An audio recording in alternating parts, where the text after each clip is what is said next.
E aí, vamos falar sobre uma ideia poderosa hoje. A gente vai destrinchar o conceito por trás do livro Empodere-se. E o que significa isso? Calma, não é sobre arrogância ou ser agressivo, não. É sobre assumir a liderança da própria vida. É sobre tomar as rédeas e se tornar a força principal do seu próprio destino. Vamos entender como fazer isso. Olha, e para começar, essa frase aqui, ela é a base de tudo. É a espinha dorsal de todo o raciocínio. Ela já coloca na mesa o tema da responsabilidade pessoal desde o início, aquilo que só depende da gente, mas ninguém no mundo pode fazer no nosso lugar. Então, a nossa jornada hoje vai ser essa aqui, ó. A gente vai sair da mentalidade interna para chegar na ação externa e na influência que ela gera. Vamos entender o conceito, dominar nosso mundo interior, aprender umas ferramentas bem práticas, depois vem aquele chamado para ação e no final a gente vai ver como tudo isso nos transforma numa inspiração.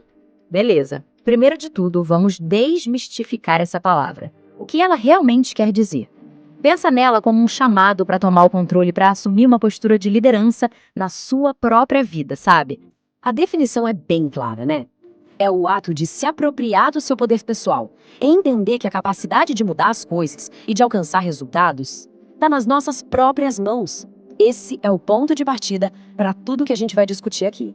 E a liderança mais importante de todas, ela começa por dentro. Não adianta querer liderar os outros se o nosso mundo interior está uma bagunça, certo? Então o primeiro passo é dominar a si mesmo, gerenciando a ansiedade e construindo nosso próprio valor. O autor define a ansiedade como um sofrimento por antecipação. É quando a nossa mente é sequestrada por um monte de cenários negativos que, na real, talvez nunca aconteçam.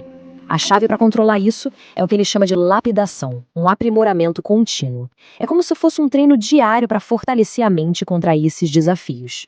Agora, olha que interessante essa distinção que o autor faz. Muita gente acha que é a mesma coisa, mas não é.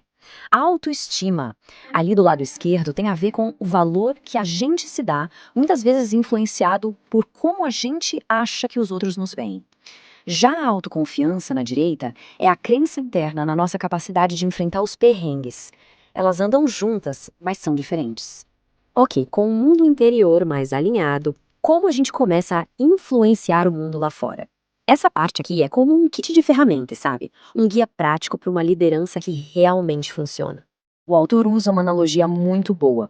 Líderes de verdade não seguem um mapa rígido. Em vez disso, eles usam bússolas. A bússola não te dá o caminho exato. Ela te dá o norte, a direção. São princípios que ajudam a gente a se guiar e a se ajustar no meio do caminho. As três primeiras bússolas focam muito na coesão da equipe.